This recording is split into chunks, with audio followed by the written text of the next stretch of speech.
Meja s Hrvaško, ki jo riše reka Kolpa. Reka, kjer se poleti hladijo mladi z obeh bregov. Tukaj se igramo odbojko na mivki, se kopamo, balinamo, se družimo. Zelo radi se pogovarjamo skupaj in se tudi razumemo, ker imamo takšno narečje. Belokranjska narečja vsebujejo veliko besed, ki izhajajo iz hrvaškega jezika. Kaj boš delal popoldan? Mnogo.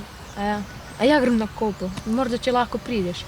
Bom videl, bom te pozval. Za kopanje v reki ne potrebujejo potnih listov. Če se čez mejo odpravijo po kopnem, pa jih na mejnem prehodu čaka združena policija iz Slovenije in Hrvaške.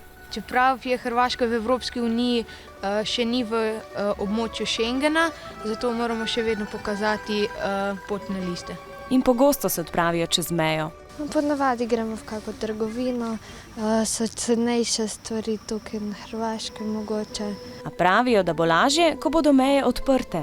Dosti hitreje bomo prišli na hrvaško stran, pa več ljudi bo hodilo čez Hrvaško. Ne bo toliko zamudno, ker tukaj se včasih kolone naredijo. Na jugu naše države se včasih počutijo precej oddaljeni od srednjih šol in fakultet. Šolo bom verjetno nadaljevala tukaj v bližini, naprej na fakulteto bom pa odšla v Ljubljano.